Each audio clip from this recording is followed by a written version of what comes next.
Hujambo mtazamaji wetu wa Kingdom Voices Media, karibu sana kwenye kipindi chetu Murwa. Kumbuka huyu ni Ann Kicha pamoja na Oyare Collins.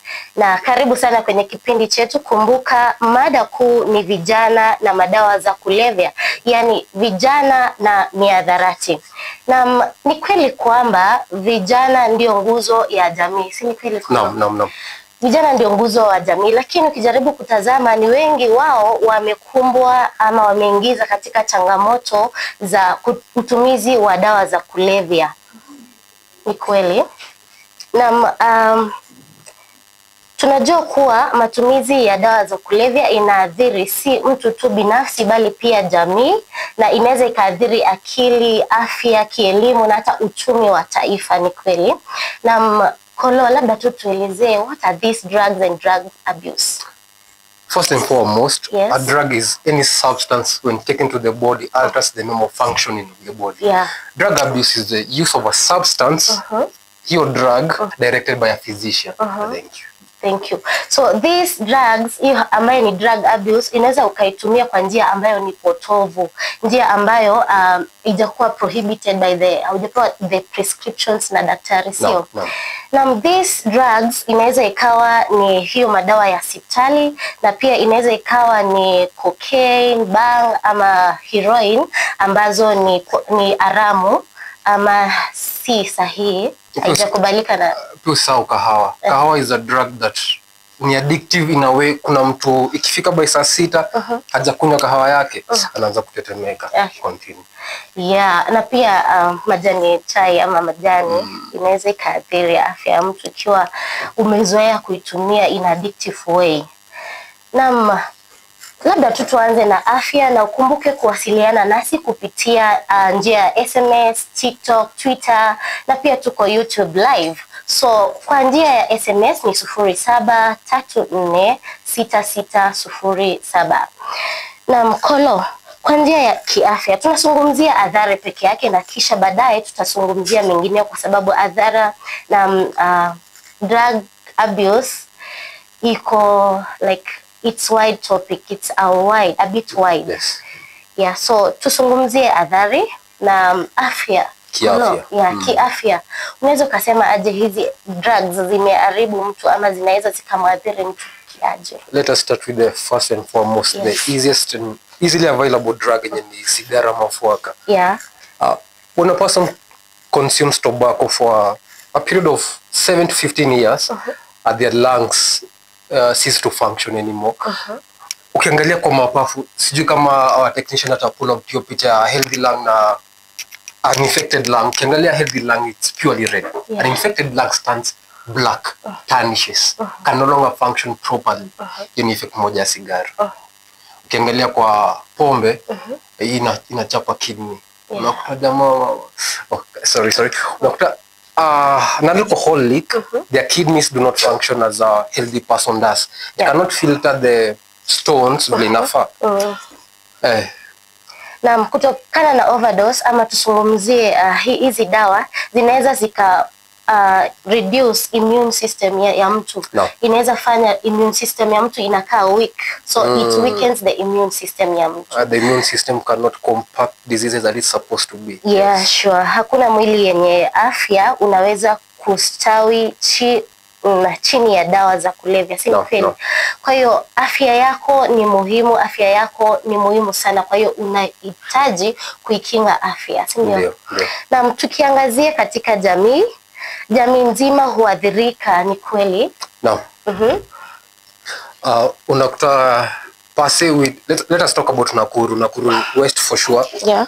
Majority of the youth hapo, in a percentage 90% of the youth, kila mmoja anatumia specific drug. Yeah. I have a friend fulani hapo anaitwa Mark, kumbuka jina yake ya pili. The guy is an alcoholic addict. Yeah. Unakuta pia kwa performance yake to the society, jamaa endi kazi, instead anangoja kwa ile joint fulani ukikuja na kunyonga. There's that, na kuna unproductiveness among the youth in the society. That's one hectic thing yenye have been brought by drug abuse. Yeah. Umenikumbusha kuna yule mtu ambaye anahitajika like mtegemeo katika kampuni fulani. No. Alafu like yeye content yake ni inahitajika, he is the best editor, he is the best news anchor. Lakini ukijaribu kuangalia kiafya ameathirika na hizi drugs. Unapata kikazi amepoteza. Kweli. Na akipoteza kazi sasa tunaingiza hiyo mambo ya kiuchumi ya taifa. No. Taifa inaanza kudidimia kiuchumi. Yes. Kumbuka kuwasiliana nasi na kututumia habari zako, ujumbe ukitueleza, je, adhari unafikiriaje kuhusu hizi miadarati? No. Tukiangalia katika elimu kuna wanafunzi sasa hapo, the youths kuna wale ambao ina teenage na kuna wale ambao ni 18 and above but they are youths. But tukijaribu kuangalia katika kielimu, so a while back the government of Kenya ilikuwa proposed this motion that pombe haifai uziwe anybody below the age of 21, which I highly support that.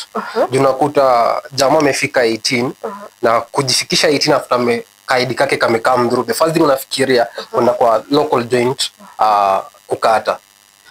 Na huyu mtu barely few months in high school, hata hajaelewa vizuri how high school performs, ashaji involved in the abuse of drugs, pombe, sigara, oris, bangi, heroin, cocaine, mandrax. Eventually ujamaa ata drop out of school. Kweli. The pressure ya masomo haitampeleka vizuri juu bado kuna ile pressure pia ya miadarati.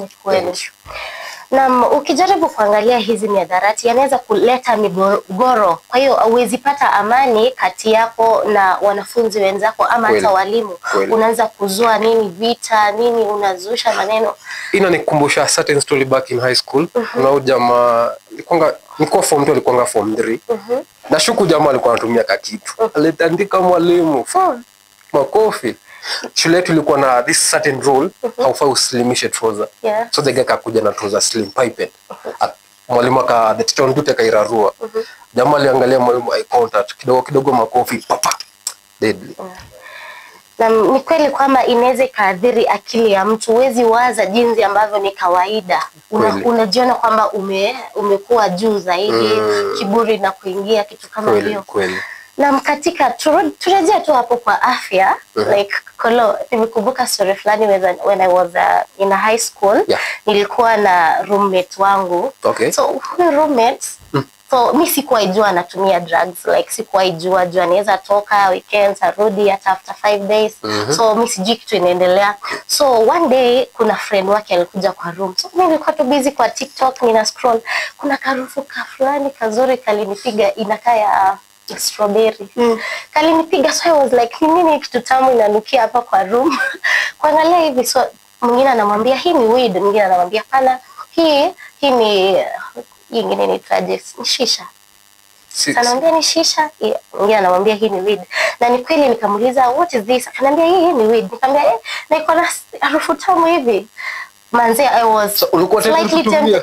Karibu nimwambie hebu ni test, but nikakumbuka ungetumia, sasa ungekuwa unatupa example na personal experience. So but I was once a passive inhalant. Unajua nikakaa chini nikakumbuka kuna verse in the book of 1 Corinthians chapter 6 verse 19, ukiangalia hapo hadi 20, inasema kwamba your body, do you not know that your body is the temple of the Holy Spirit? So do not take anything into your body that harms you or can defile your body, you see? So walk in the spirit, do things in spirit. Nikakumbuka hiyo verse nikasema, oh God, acha tu nijitembeze tu pole pole nitoke nje ya hii room. Na ilikuwa saa 3. So nikaenda kwa study room, nikakaa hapo a bit around 40 minutes, vitu zikatulia. Vile ulikuwa umekaa hapo ndani for those few minutes. Hakusikia haile. Hakusikia. Ilikuwa ni 2 minutes but hiyo karufu kalinigonga. So nilikuwa naulizia nini inanukia strawberry. Kumbe ni miadarati. So kindly tufanye vitu, usifanye vitu kwa sababu ya peers. You do things according to your will. Like ukiona hii kitu nikifanya itaniumiza, nikifanya is it against the law, the biblical law ama the biblical concept of our body, you see? So ni hayo tu. Na tukiangalia katika uchumi, let me also add a little bit on that. Yes. Also remember, jijue vizuri. Kuna mwili yako inaweza sustain this type of drug, yako haiwezi sustain this type of drug. Make sure you know what your body can handle before uende utumie kitu yenye itakufuck up both physically, mentally, emotionally na socially. Watch out. Yes. Pia amesema spiritually, mentally, socially, but ajaweka hapo hivyo. Umesema spiritually? Sikuwa nimesema spiritually. Yeah. So let me add that spiritually. If you know that you have been called by like umetewa kwa ajili ya kingdom, like you are kingdomly ordained, fanya vitu kulingana na vile babako anakuagiza. Fanya vitu kulingana na vile Mungu anakueleza katika Biblia. True. Usifanye tu vitu kulingana na mawazo yako. Ni kweli, kwa sababu hata Biblia inasema my people perish because of lack of wisdom. Fact. Kwa hiyo ukielewa wisdom, ukielewa understand the insights ya neno la Mungu, utajipata kwamba ninafanya vitu ambayo Mungu anapenda. Yes. Na hii nyingine ya dunia ni ya muda tu. Thank you, that has been our hiyo tufanye vitu kulingana na jinsi ambayo Mungu amekuita. Usifanye tu vitu kwa sababu ya social life. Do things that according to the will of God, okay? So that's all I had for you now. Kolonge semaje hapo? Sina nyingine ya kuongezea. Except thank you. See you again next time, next week, next place. This place, the same place. This is Kingdom Voices Media. Usisahau kutufuatilia katika njia ya mitandao, YouTube channel, Instagram, pamoja na hapo YouTube, subscribe, comment. Yes. Tunawapenda sana.